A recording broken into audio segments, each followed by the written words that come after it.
மின்னல் போகும் பறவைகளாய் நீயும் நானும் திருந்திடலாம் உலக. வீடியோவில் நம்ம என்ன பார்க்க போறோம்னா, இங்கே பாருங்கள், சண்டே காலையில் எங்கள் வீட்டில் டிஃபன் பாருங்கள். நான் என்ன செஞ்சுன்னு இருக்கேன்னா, இங்கே பாருங்கள், ராகி வடை செய்கிறேன் அப்படின்னு சொல்லுவாங்க. ஆனால் நான் என்னுடைய இதில் ஸ்டைலே சொல்கிறேன். கெவுரு மாவு ரொட்டி செஞ்சுன்னு இருக்கோம். இதில் என்னென்ன போட்டிருக்கேன்னா, இங்கே பாருங்கள், ஆனியன் போட்டிருக்கேன், அப்புறமா முருங்கைக்கீரை போட்டு வதக்கி, காஞ்சி மிளகாய் போட்டு கறிவேப்பிலை போட்டு வதக்கிட்டு இது உள்ளே இங்கே பாருங்கள் பிசைஞ்சு வச்சுருக்கேன்.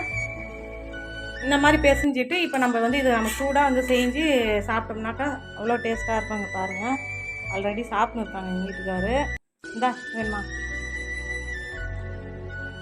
காலை ஹெல்த்தியான டிஃபன் இன்றைக்கி. நாங்கள் நான்வெஜ்லாம் இன்றைக்கி எடுக்கலை, ஏன்னா ரொம்ப சலிச்சு போயிருக்கு, அதனால் வந்து எடுக்கலை.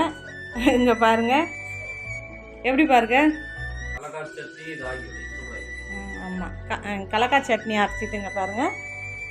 சட்னி அரைச்சாச்சு, ராகி மாவு பிசைஞ்சு வச்சாச்சு. இங்கே பாருங்கள் தட்டி வச்சுருக்கேன். எப்படி தட்டியிருக்கேன்னு பாருங்கள், பேப்பர் மாதிரி வரும். ஏன்னா நம்ம முட்டை தட்டினா கூட வந்து அந்த அளவுக்கு டேஸ்ட்டு நல்லா இருக்காது, ஒரு மாதிரி டேஸ்ட்டே தெரியாது. அந்த வேகத்தும் சீக்கிரம் வேகாதுங்க. பாருங்கள் போட்டேன் இதில் எவ்வளோ, உங்களுக்கு பார்க்கும்போதே தெரியும் எவ்வளோ மெலிசாக இருக்குதுன்னு சொல்லிட்டு.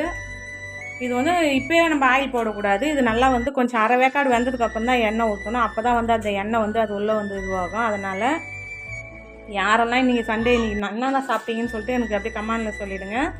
இதே மாதிரி எப்பயுமே நீங்களும் ஹெல்த்தியாக சாப்பிடுங்க. நாங்கள் வந்து ரொம்ப நாள் ஆயிடுச்சிங்க கெவுரு மாவு வடைலாம் செஞ்சு. இப்போ எங்கள் வீட்டுக்கார் சொல்லி தான் நான் செஞ்சேன். நான் இது காலையில், ஏன்னா அவங்க கேட்டுன்னு இருந்தாங்க, மாவு அரைச்சி சும்மா வைக்கிறீங்களே செஞ்சு கொடுங்க எதுனா அப்படின்ட்டுன்னு.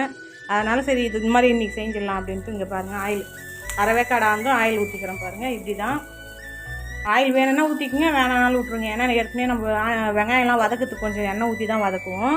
ஏன்னா முருங்கைக்கீரை வாசனைலாம் பச்சை வாசனை போகணுன்னு. ஒரு சிலர் என்ன பண்ணுவாங்கன்னா, வெங்காயம் முருங்கைக்கீரை எல்லாமே பச்சையாகவே போட்டு பேசிடுவாங்க.